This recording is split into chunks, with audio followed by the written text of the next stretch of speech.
corporate social responsibility atau bahasa Indonesia tanggung jawab sosial perusahaan. Nah, itu merupakan satu konsep yang dimana perusahaan melaksanakan tanggung jawab sosialnya. Kita punya UMKM binaan kopi yang pasca banjir Lombok itu udah jadi juara juga tingkat nasional, Kopi Leong dari Lombok. 3 prinsip yang dipegang nanti buat teman-teman fresh graduate dan apapun itu dalam memilih pekerjaan. Ada 3 hal yang perlu dipertimbangkan. Yang pertama adalah self-improve. Yang kedua adalah network atau relasi. Nah, yang ketiga adalah ini penting juga karena ini merupakan kebutuhan dasar manusia, yaitu materi.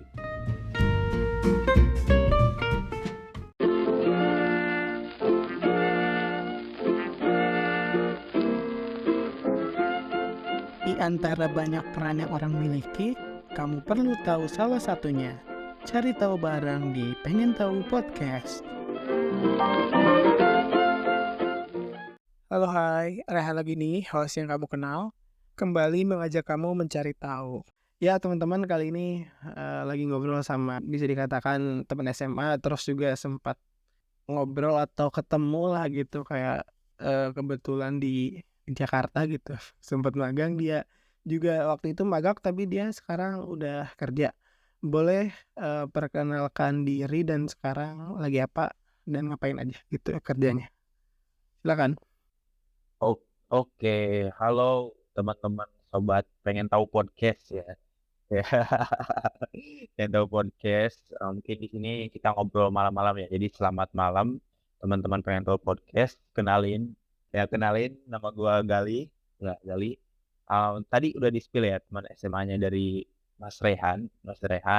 Dulu kita terakhir ketemu pas waktu zaman magang. Saat ini gua lagi berkarya ya di United Tractor sebagai CSR. Dulu gua lulusan dari Universitas Pajajaran.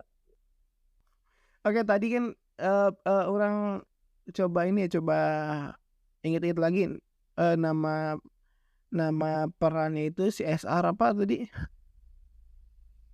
Ya, CSR di UT, Social Responsibility and Corporate Communication. Oh, berarti CSR and Corporate Communication. Nama departemennya ya. Oh, kalau Mana sendiri kayak dapat peran atau dapat divisi apa di departemen itu? Oke, saat ini gua dapat amanah menjadi CSR Economic Leader. Jadi menjadi istilahnya leader, salah satu pilar dari CSR, khususnya pengembangan kewirausahaan dan ekonomi. Kalau boleh tahu itu tuh secara definisi aja dulu sih. Mungkin kalau orang mungkin entah di sekolah ataupun ya di kelas sempat dengar CSR, tapi secara umum tuh apa sih gitu yang dikerjakan oleh peran tersebut gitu, dan yang ngapain aja lah. Oke, thank you. Pertanyaan menarik. Mungkin gue coba jelasin secara singkat yang mungkin semoga mudah dipahami. Kalau dari kata CSR kan kepanjangannya Corporate Social Responsibility atau bahasa Indonesia tanggung jawab sosial perusahaan.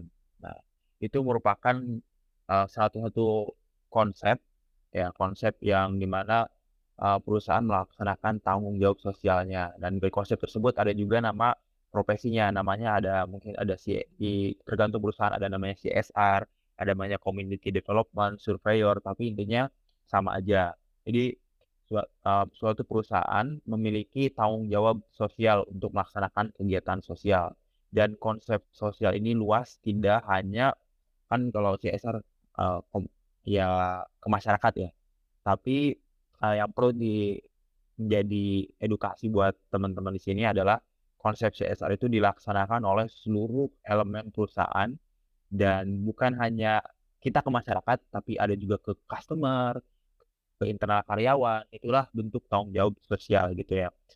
Misalkan suatu perusahaan memberikan benefit atau kegiatan keluargaan bareng karyawan bersama keluarganya atau anaknya. Itu merupakan salah satu bentuk CSR juga, tanggung jawab sosial perusahaan kepada karyawan internalnya. Nah, yang gua kerjain adalah salah satu contoh CSR untuk pihak eksternal, yaitu, kepada masyarakat dan juga, kepada pemerintah gitu ya, yang mana fokus gua mungkin saat ini kepada mungkin masyarakat binaan ya, masyarakat binaan yang membutuhkan gitu ya. Itu secara sederhananya kayak gitu. Ya, jadi ternyata nggak semata-mata si penerima manfaatnya tuh memang pihak luar aja gitu. Jadi ada tadi bagian dari si karyawannya juga gitu kan, daerah sekelilingnya kayak gitu kan ya. Sebelumnya kalau misalkan itu kan bisa dikatakan sebagai tanggung jawab perusahaan untuk memberikan apa ya, tanggung jawab lah karena istilahnya juga CSR gitu kan, tanggung jawab sosial perusahaan. Nah, itu tuh, kira-kira apa ya, nggak nanya persis secara peraturan sih, eee, tanggung jawab seperti apa sih yang bisa dilakukan gitu melalui program CSR, terutama dengan apa yang, Maneh jalani sekarang gitu di eksternal gitu? Oke, tanggung jawab seperti apa ya? Nah, maksudnya kita berbicara aku, cerita dari ke belakang dulu, kenapa perusahaan melaksanakan CSR. Nah, sebagai, pihak swasta, ya kita memiliki tanggung jawab yang sama ya. Kalau dari sisi, dari perusahaan gua yang saat ini gua berkarya itu kan ada salah satunya menjadi manfaat untuk seluruh masyarakat ya. Nah, atas turunan konsep itu ya kita harus mewujudkan kalau Mas Raihan tahu itu ada SDGs ya, pembangunan berkelanjutan. Nah, salah satu bentuk implementasi pihak swasta dalam mewujudkan pembangunan berkelanjutan adalah, dalam bentuk kegiatan CSR gitu ya. Nah, kenapa pertanyaannya adalah tanggung jawab seperti apa yang dilakukannya? Tanggung jawabnya sebagai pertama implementasi dari pembangunan berkelanjutan tersebut gitu ya. Bentuk kegiatannya adalah dasarnya mungkin itu ya, dasarnya adalah SDGs, terus kita ada juga karena anak perusahaan dari Astra, ada juga dari Catur Dharma. Jadi tanggung jawab sosialnya kompleks kalau ditanya, itu kan, eee, banyak sekali bentuk tanggung jawabnya, tanggung jawab. Nah, tapi, khususnya jadi kita tarik latar belakangnya adalah membantu untuk pembangunan berkelanjutan dan, mungkin salah satu core bisnis dari anak perusahaan kita itu ada yang pertambangan atau apa yang, mmm, mungkin merugikan lingkungan. Nah, salah satu bentuk, untuk mereduksi hal tersebut adalah kegiatan CSR itu untuk tanggung jawab sosialnya. Pas mungkin ada jika ada kegiatan, operasional bisnis yang merugikan atau, merusak lingkungan atau apa gitu. Memberikan apa ya, ya dampak lah maksudnya atau, ini tanggung jawab sih. Sebelum ke pengalamannya kayak gimana secara persis gitu, mungkin kan orang lihat, gua lihat di postingan kan kayak mungkin ada kunjungan kerja kemana terus ada program apa. Kalau secara job desk itu, eee, apa namanya, profesi atau peran yang mana yang kamu jalani itu apa aja sih job desk-nya? Sip. Nah, kalau di perusahaan yang gua sekarang berkarya itu kita punya KPI, tapi kita tuh sifatnya matriks ya. Tadi setelah gue di-spill di awal bahwa gue sekarang jadi PIC leader di bidang ekonomi. Of course, daily daily basis-nya gue, untuk melaksanakan bagaimana kegiatan memonitoring dari mulai konsep awal sampai implementasi, sampai monitoring untuk pelaksanaan kegiatan CSR bidang ekonomi. Salah satunya mungkin pembinaan UMKM gitu ya. Nah, itu menjadi daily-nya. Tapi in implementation itu adalah matrix. Jadi kita juga membantu, mmm pilar-pilar lainnya. Karena kan pilar CSR itu, mungkin tadi lupa ya di-spill di awal, tahu kan tadi tanggung jawab sosial, itu kan konsep sosial itu luas ya. Nah, konsep sosial itu luas dan di Wiki itu ya punya saat ini 5 pilar CSR, ada di bidang kesehatan, di bidang pendidikan, di bidang kewirausahaan, di bidang lingkungan, dan juga di bidang, ada kebencanaan gitu ya. Nah, dari kelima pilar itu, saya diberi amanah untuk di bidang pembinaan UMKM. Nah, tapi in implementation itu gua tetap bantu yang bidang kebencanaan, pendidikan. Jadi in daily itu ya itu selain pembinaan UMKM ya membantu 4 pilar lainnya. Jadi itu memang kesehariannya. Makanya walaupun pembinaan UMKM kegiatan gua gak cuma di kegiatan perusahaan. Kadang membantu untuk ke sekolah-sekolah pendidikan, kadang untuk mungkin membantu penanaman pohon gitu ya, untuk di pilar lingkungan, membantu jadi relawan untuk kebencanaan. Jadi itulah mungkin di swasta itu bentuknya matriks. Jadi kita punya KPI tapi in case kita juga saling berkolaborasi satu sama lain matriks gitu.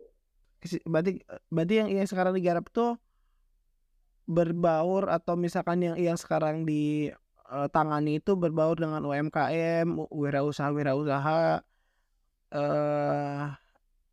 seputar itu ya. Ya, kewirausahaan juga disabilitas itu juga salah satu bentuk kegiatan tanggung jawab sosial. Jadi luas banget. Ya, berarti memang kalau tugas pokoknya itu kayak nge-lead gitu. Jadi yang jadi lead di bidang ekonominya, tapi secara nanti juga yang ekonomi bantu yang kesehatan ya saling bantu, cuman dalam hal ini Galip berkesempatan atau diamanahi oleh tugas yang di bidang ekonomi gitu ya. Betul. Right.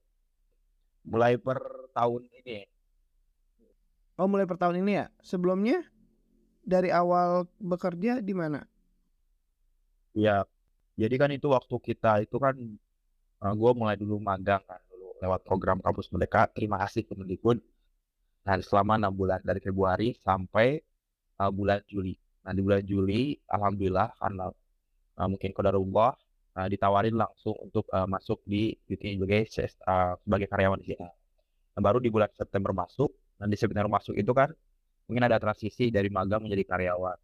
Nah, di situ kan kalau salah satu tahapannya mungkin Mas Rehan tahu ada probation ya. Jadi menentukan seseorang itu tepat atau enggak di bidang mana. Jadi selama selama kurang lebih 3 bulan sampai akhir tahun itu lebih kepada di training ya. Di training di mana gue jadi nyoba semua 5 pilar itu dan dari leader menentukan kira-kira dari seorang gali ini apa yang tepat sesuai dengan potensinya. Makanya itu per awal tahun ini gue mulai belajar lagi dari awal untuk di bidang kewirausahaan. Oke, sebelum lanjut nih bahas soal yang bersinggungan dengan kewirausahaannya, di podcast ini ada sesi ini sih, Li. Bisa ada sesi promosi.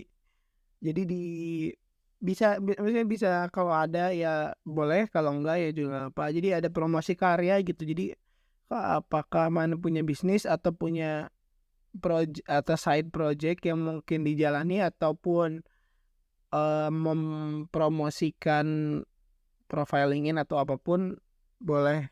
Ada nggak yang mau dipromosikan?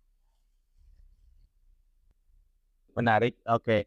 Nah, untuk mempromosikan dari sisi gua mungkin nggak karena saat ini gua lagi fokus untuk berkarya di tempat kerja gua. Jadi mungkin mempromosikannya adalah UMKM binaan. Jadi untuk teman-teman pengen tahu podcast yang punya apa namanya interest di bidang ya kuliner ataupun ya punya ya di kopi ya suka pada kopi, kita punya UMKM binaan kopi yang pasca banjir Lombok itu udah jadi juara juga tingkat nasional. Oke. Namanya kopi apa itu? Kopi Leong dari Lombok.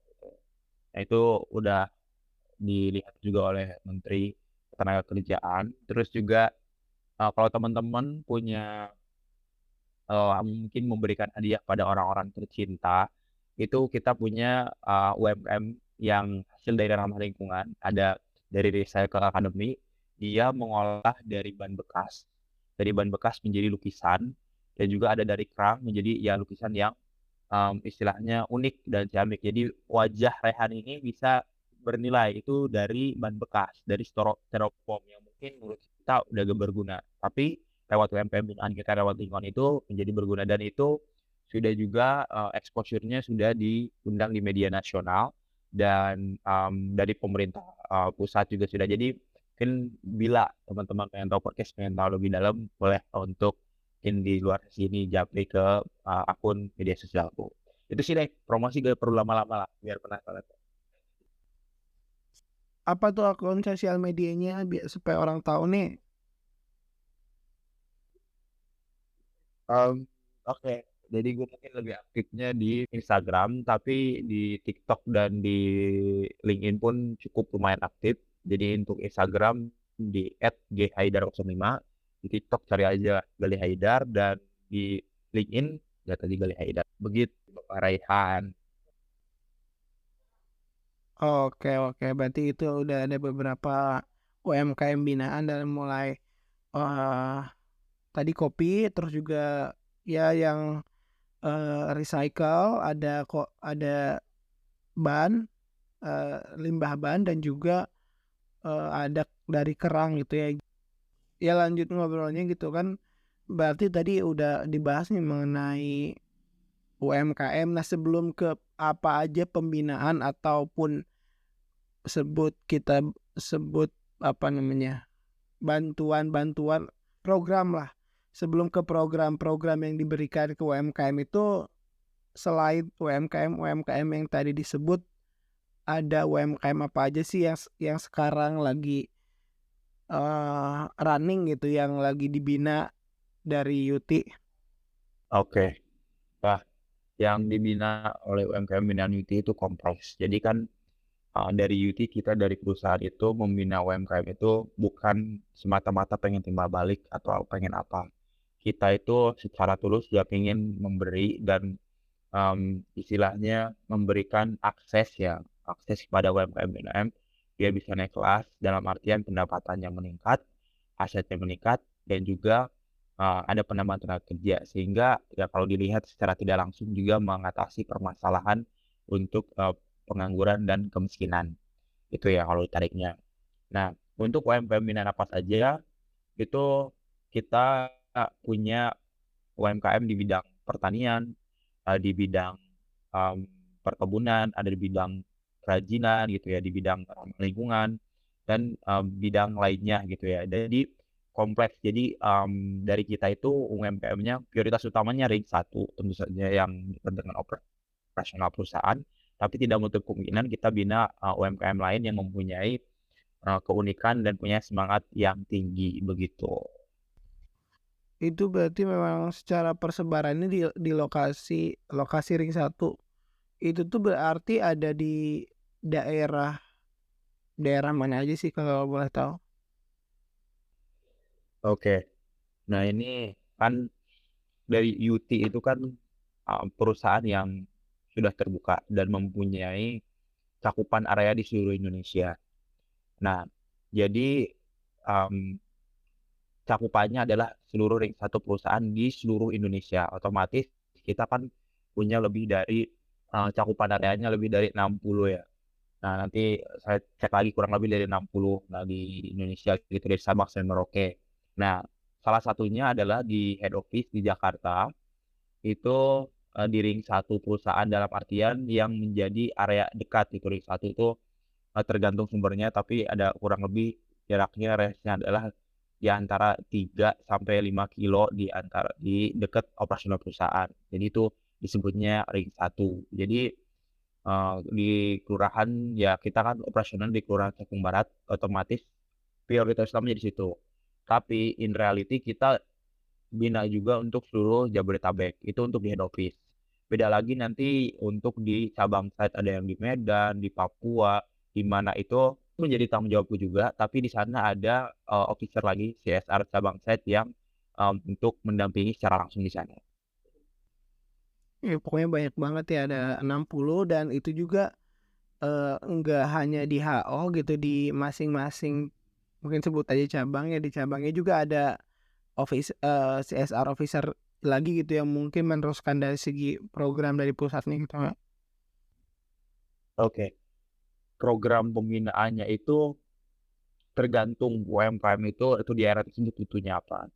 Karena kita dalam melaksanakan kegiatan CSR itu nggak semata-mata langsung one shoot gitu ya. Ada proses panjang, salah satunya menggunakan teknik pemetaan sosial atau social mapping. Jadi kita melakukan asesmen dulu, dari itu dia butuh pelatihan apa, nggak langsung tiba-tiba pelatihan manajemen keuangan, pelatihan digitalisasi, enggak. Tapi, dilihat dulu di sana mungkin ada tim ya, tim wawancara di sana, mau nggak kita bina, terus kita kekurangannya apa. Nah, bentuk-bentuk pembinaannya ya secara umum pasti kan kekurangan misalkan, setelah hasil asesmen ada dia manajemen keuangannya berantakan, ya udah kita ada laksanakan pelatihan untuk manajemen keuangan, ada yang juga belum legalitas gitu ya. Tapi dari hasil asesmen tersebut kita coba buat untuk 1 tahun program. Jadi mungkin dari awal dulu dikasih, basic mentalitas untuk bisnis, terus dari antara kita legalitas dilakukan pendampingan gitu ya.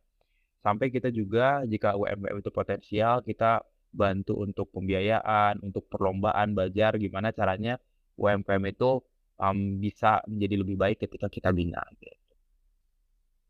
Nah, kalau program pembinaannya tuh apa aja sih yang mungkin bisa diterima oleh UMKM binaan ini gitu?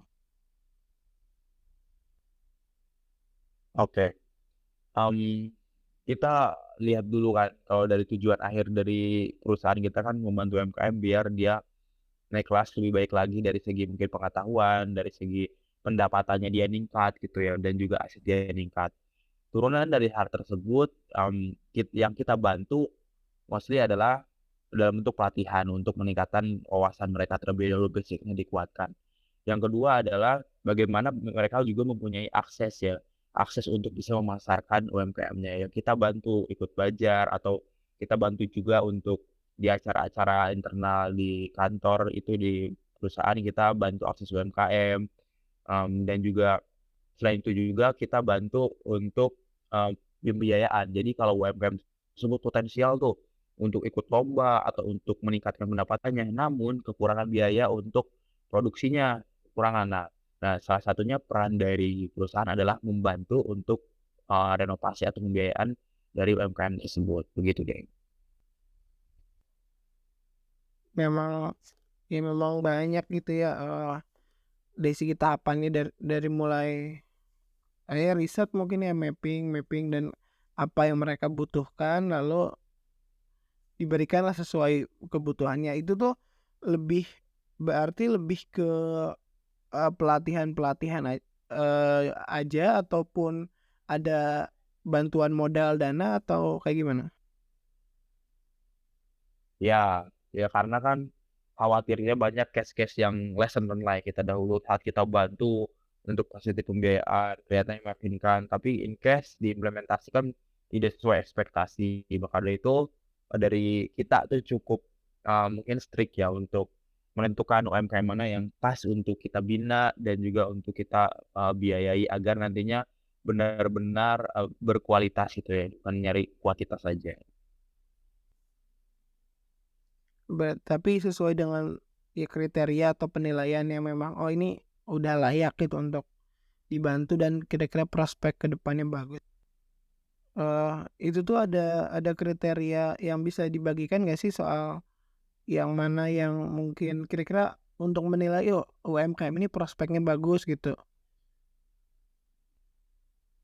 Itu tuh kita ada tim lapangan juga ya yang lebih ekspertis, namun, secara sederhana, melakukan asesmen secara kuantifikasi ya juga, kalau kayak buat skripsi aja gitu kan, buat asesmen dulu kita cek secara kualitatifnya gimana, oh realnya kayak gini, terus secara kuantifikasinya laporan keuangannya gimana, terus potensinya gimana, terus kita juga verifikasi, itu kan dan itu nggak bisa sehari 2 hari ya, paling, ya paling cepat 1 bulan lah kita lihat dulu potensinya bagaimana. Lalu setelah itu, kita review bersama tim manajemen apakah UMKM ini layak.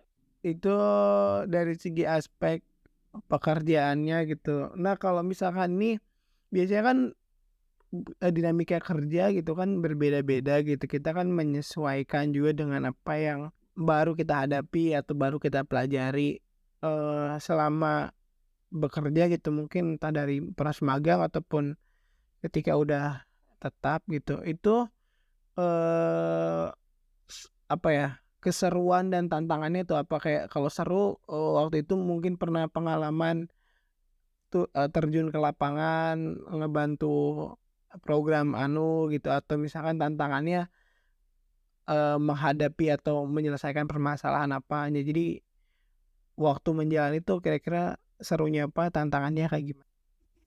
Oke, siap. Mungkin sebelum menjawab tersebut, gue mau sharing dulu ya. Dalam bekerja gitu ya, kan kalau kita lihat dari Karl Marx gitu, jadi kalau ingat masa-masa dari pelajaran gue waktu SMA kan hakikat manusia itu adalah bekerja, karena gitu ya. Nah, setiap pekerjaan itu kita harus mempunyai alasan ya, kita mengerjakan sesuatu. Kalau ingat kata Panji Pragiwaksono, dalam kita bekerja itu kita harus suka ya, do what you love what you do. Nah, kenapa gue pilih pekerjaan ini ya? Karena kan gue suka pekerjaan ini ya. Ketika kita melakukan kerasa itu stresnya setelah gue mungkin bekerja dari hampir mau setahun ini, kerasa mana pekerjaan yang dia dihasilkan dengan hati yang gembira sama saat kita bad mood itu kerasa stresnya itu. Dan 3 prinsip yang dipegang mungkin nanti buat teman-teman fresh graduate dan apapun itu, dalam memilih pekerjaan ada 3 hal yang perlu dipertimbangkan. Yang pertama adalah self improve. Nah, bekerja bukan hanya sekedar bekerja gitu ya. Karena kalau kemarin nonton Buya Hamka, kera juga bekerja lah, hewan juga bekerja. Jadi kita harus pastikan bahwa tempat kerja itu em, menjadi ruang yang terbuka luas untuk kita berkembang, self improve gitu ya. Self improve seperti apa? Seperti kita diberikan kesempatan untuk presentasi, diberikan kesempatan untuk mencoba hal baru, punya ide apa, sampaikan langsung direalisasikan. Itu menjadi itu pertama adalah self improve yang menjadi pertimbangan kita untuk tempat kerja ya, memilih tempat kerja sebelum masuk itu. Yang kedua adalah network atau relasi. Nah, saat kita mau masuk di tempat kerja tersebut, kita harus lihat dulu. Kalau kita masuk tersebut, kira-kira relasi kita nambah gak sih? Gitu. Teman kita nambah sih, seberapa banyak nambahnya, bagaimana potensinya, gitu ya. Nah, itu untuk poin kedua, networking. Ya, karena kan ketika kita banyak networking juga akan memperluas kebaikan, memperluas juga jalan rezeki kita gitu untuk berkarya gitu ya. Fastabiqul khairat. Nah, yang ketiga adalah baru ini penting juga karena ini merupakan kebutuhan dasar manusia yaitu materi. Nah, ya yang ketiga adalah materi. Berapa sebenarnya apakah cukup buat kamu untuk hidup atau enggak? Nah, itu ketiga hal tersebut ya bahkan harus ada menjadi prioritas atau bisa juga beriringan bersama. Mungkin ada seseorang yang baru masuk kerja langsung tidak menghiraukan self improve, tidak punya networking, yang penting ya uangnya cukup salary. Atau mungkin ada orang yang nggak apa-apa gak digaji, tapi dia yang penting belajar dulu dan dia dapat teman-teman yang banyak networking. Nah itu menjadi refleksi pribadi lah begitu. Oke.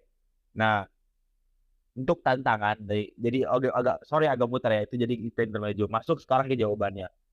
Nah ke jawaban untuk selama gua mungkin hampir setahun ini tentu saja banyak ya banyak sekali pengalaman yang mungkin dari mulai ya pengalaman itu gak selalu mengasihkan ya. Ada maksudnya ada kalau yang ya ada sedih ada bahagia gitu ya. Ada ada ada tangis, ada mungkin ada duka, ada suka ya. Nah, pengalaman yang sejauh ini yang paling memorable menjadi sebenarnya setiap pengalaman itu pasti punya pembelajaran ya.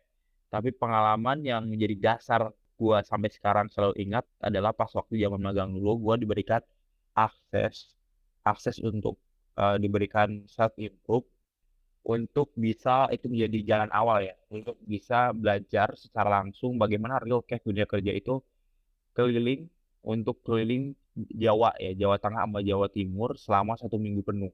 Di situ benar-benar menjadi ilmu yang sangat berharga dari fisik, mental gitu ya, bagaimana kita harus mempersiapkan mental untuk masuk ke dunia kerja. Nah itu menjadi dasar awal gitu ya. Kesananya jadi kita lebih bisa menerima keadaan, lebih tidak terlalu idealis, tapi kita juga optimis gitu ya. Jadi itu dasar awal pengalaman yang paling mendalamnya itu sih di situ. Banyak hikmah-hikmah lain gitu yang mungkin bisa jadi dari si program pengerjaannya, apalagi ketika bekerjanya dengan manusia lain gitu, ketika mungkin gali dengan UMKM ataupun dengan partner-partner kerja gitu kan, itu juga banyak banyak berbagi gitu, banyak berbagi pengalaman gitu. Apalagi misalnya kita atau gali lah misalnya kerja di program di CSR-nya, nanti kan ketika misalkan menyampaikan gitu program pelatihan apa, ya ikut ikut belajar juga. Ya tadi orang ini sih maksudnya kayak ngebahas yang soal 3 poin tadi, kayak pertama self improvement, kedua soal jejaring, yang ketiga soal materi. Kalau mungkin sharing soal ilmu ini ya, ilmu fundraising yang sempat sempat dijalani, memang memang kayak gitu sih, di setiap kondisi itu kita menggalang sumber daya sebenarnya, ya mau itu tuh berbentuknya langsung kayak uang gitu kan, langsung ya berbentuk materi ataupun berbentuk kemitraan, atau misalkan kita nambah stakeholder gitu. Jadi kita menggalang sumber daya. Jadi kayak semakin ya kita lakukan tuh menambah tenaga gitu, menambah sumber dayanya gitu untuk mengerjakan sesuatu. Terus juga yang improve gitu mungkin, jadi kayak kayak galang ya kalau fundraising gitu, jadi sebenarnya nggak mesti ke galang dana yang memang dalam bentuk cair gitu, uang gitu. Tapi dibentuk dalam bentuk hal-hal lain pun bisa gitu. Jadi lebih ke bagaimana kita menggalang si sumber dayanya gitu. Oke, lanjut lagi ke bahasan selanjutnya. Eh, jadi sebenarnya yang orang langsung pengen bahas tuh dari pengalaman-pengalaman gitu. Ya ada perkembangan di kelas 3, terus juga kegiatan sosial, terus juga dari minat mana yang mungkin mana jalani gitu.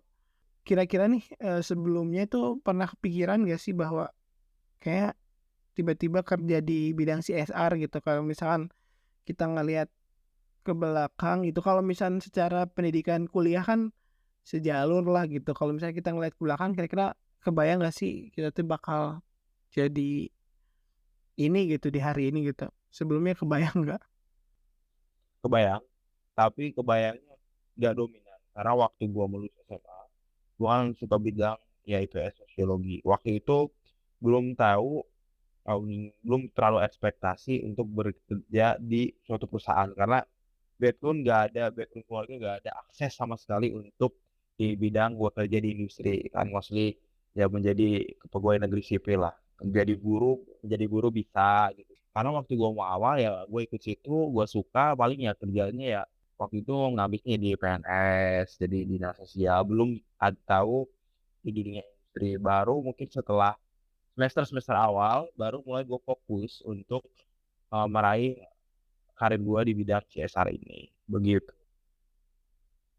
Ya memang kalau dari kebayang nggak kebayang sih ya samar-samar lah, jadi kayak lebih ke yang deket-deket sama kita ya mungkin ke sekolah gitu ya. Tapi kalau misalkan dari ketika lu udah udah kuliah gitu, si jurusan otomatis ngebantu. Tapi kalau misalkan kayak apa namanya, aktivitas-aktivitas di luar itu kayak yang yang mungkin lu sempat lakukan kayak keprotokoleran kayak gitu, itu dalam pekerjaannya banyak kebantu nggak? Parah, ngebantu banget.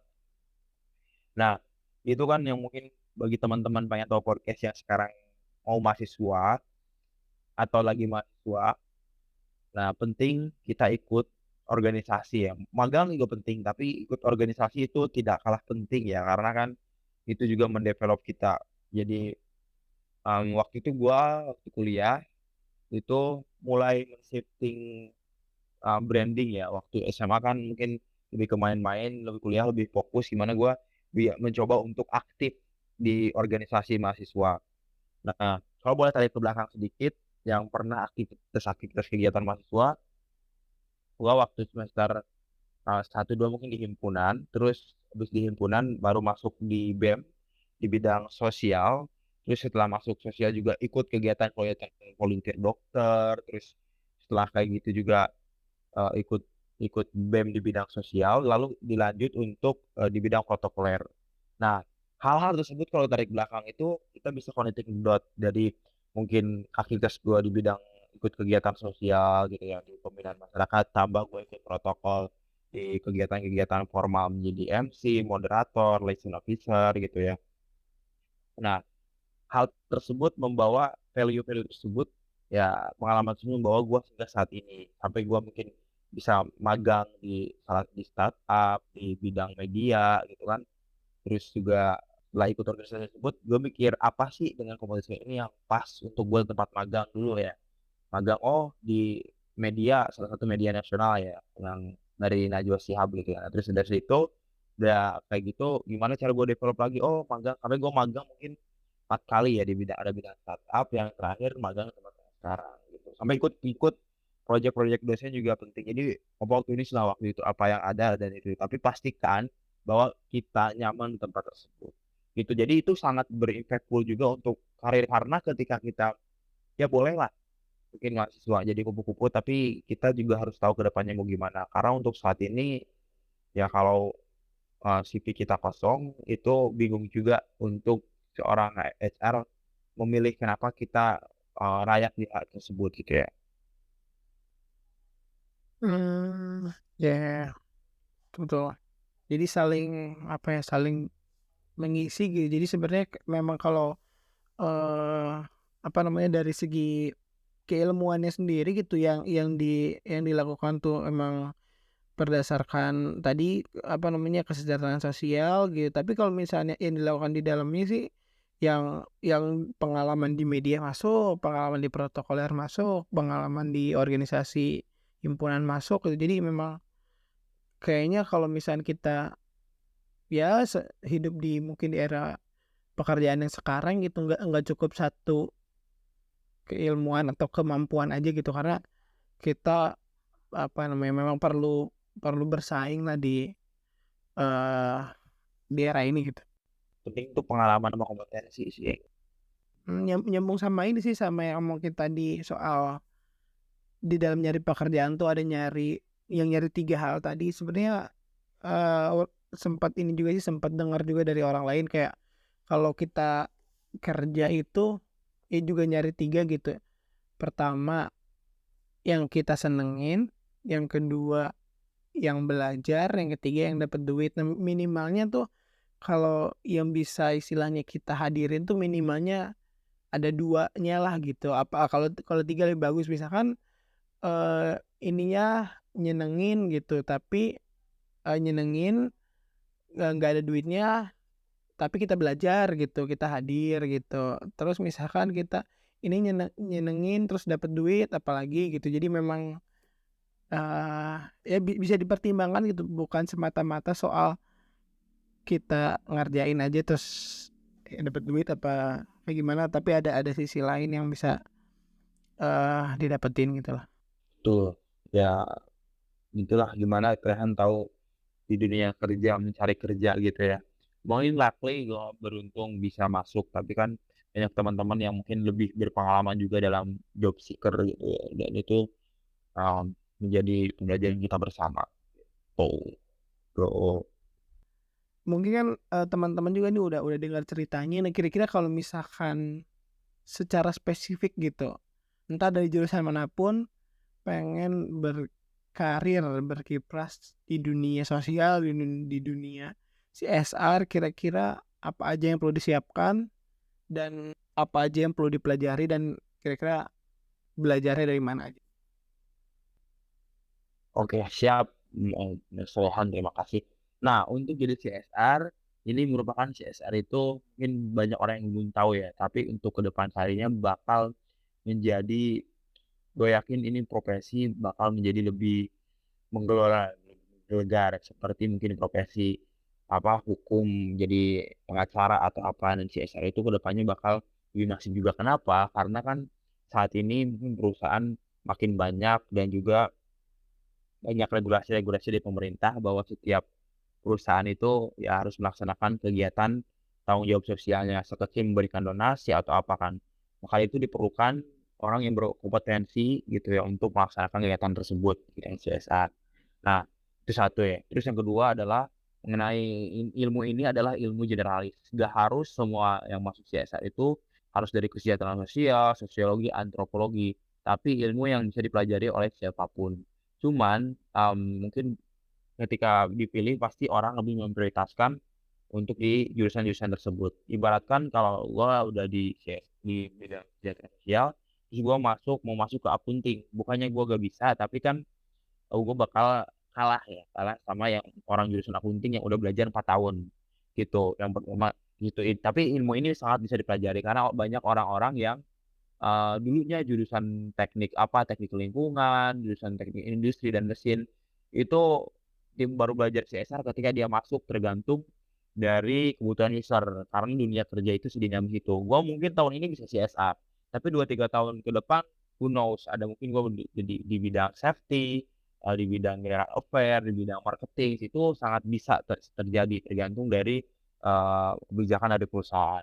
Itu jadi, harus punya mindset-nya untuk semua pekerjaan itu, kita harus siap adaptif terhadap perubahan. Kalau secara spesifik bagaimana menjadi SR, tentu saja kita harus punya basic untuk punya, sense atau rasa empati, kita suka berhal-hal sosial. Terlepas itu kita introvert atau extrovert semuanya bisa jadi CSR, tapi yang penting kita punya sense untuk suka berkarya atau ya kegiatan-kegiatan di masyarakat, karena ada banyak orang yang mungkin gak biasa dalam kerumunan masyarakat gitu ya, kegiatan-kegiatan bersifat sosial.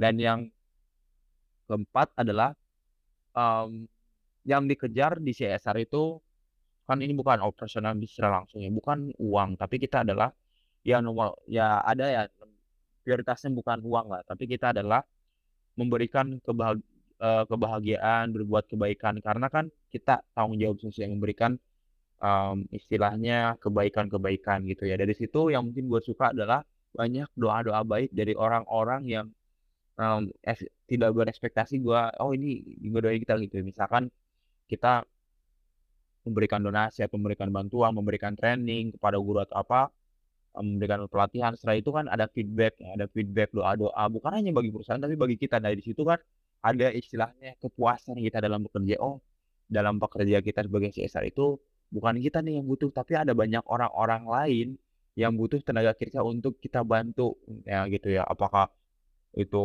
ya banyak ya tergantung pilarnya, apakah itu UMKM ataukah guru-guru di bidang pendidikan yang develop, orang yang terkena bencana atau, ibu-ibu yang perlu ada aware tentang kesehatan, posyandu atau apanya itu menjadi, why kenapa CSR itu penting dan sebagai profesi CSR kita punya meaning ya, ada kebutuhan gitu. Jadi kalau ditarik inti poinnya adalah, keterampilan apa ya, tentu saja empati, suka kegiatan sosial dan, adaptif karena kita gak bakal tahu di masyarakat itu secara dinamis. Mungkin sekarang datar atau harmonis, besok-besok bisa konflik. Nah itu hal-hal tersebut ya learning by experience.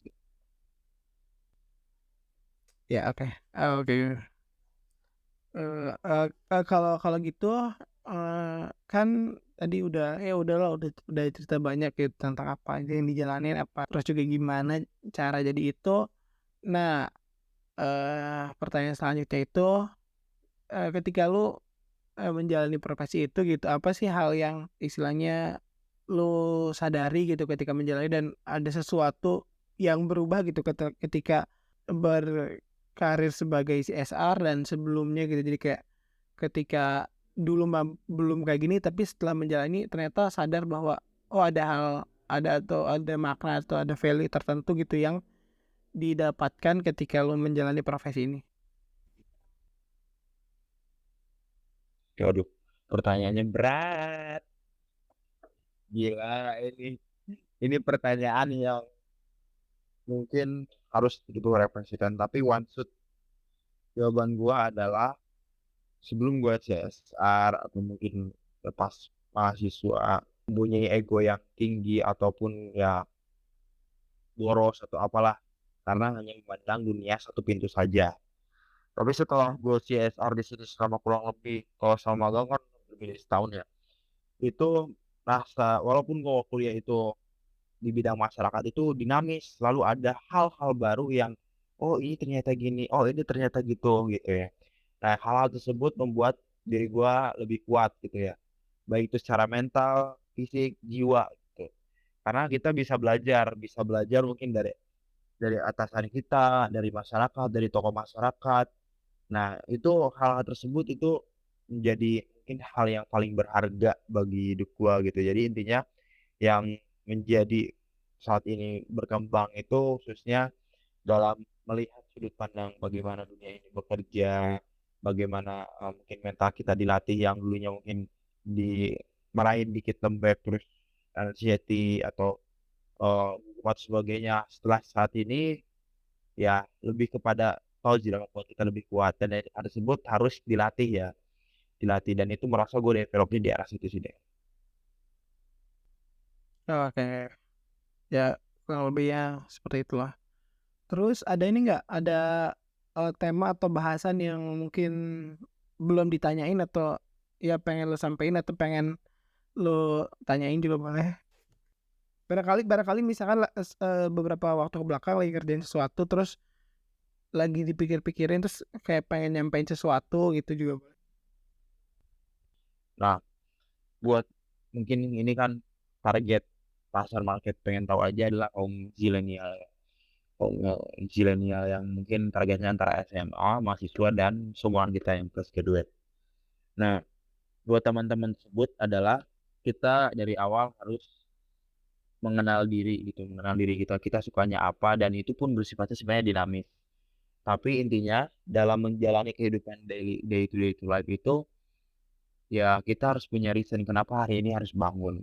Kenapa hari ini itu terlepas kita mungkin saat ini peran kita menjadi mahasiswa, SMA atau kita jadi job seeker. Soal kita mungkin makna kita itu harus kuat ya karena banyak orang-orang yang dalam melaksanakan kegiatan itu dia bingung ini tujuanku apa ya, apakah sekedar bekerja atau apa ya. Jadi intinya robot dan hal tersebut akan berdampak pada fisik mental kesehatan kita yang membuat kita mudah bosan dan membuat kita hopeless, pikiran banyak negatif. Karena kan pada dasarnya setiap kegiatan apa yang kita lakukan adalah kita ingin bahagia yang memberikan makna gitu, mungkin meraih kebahagiaan. Karena dari itu ditarik lagi kita harus mengenal diri itu lifetime. Bisa jadi mungkin 3 tahun yang lalu gue sukanya di bidang musik atau apa ya, tahu-tahu sekarang di bidang religi atau apa dan itu kita harus menerima hal tersebut gitu. Dan yang lain juga mungkin kita dalam menjalani hidup ini ya harus ikhlas gitu ya, melepaskan jangan tergantung sama apapun gitu ya dan dinamis, kehidupan dinamis. Mungkin sekarang gue di atas dan besok gue di mana di tengah dan orang lain di atas. Jadi jangan sombong yang apa untuk ke orang lain untuk menjaga attitude. Itu sih yang mungkin disampaikan aja lebih ke lesson aja yang gue pikir-pikir gitu sih. Ya, oke, kayak gitu aja. Terima kasih yang sudah mendengarkan. Sampai jumpa di episode berikutnya. Dadah guys. Oke, bye-bye for having me, Bapak Rehat. Oke, makasih.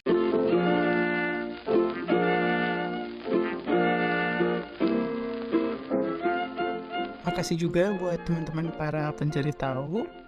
Di episode berikutnya kita mau cari tahu soal apa lagi nih, bisa request ke Instagram @pengen_tahu_podcast.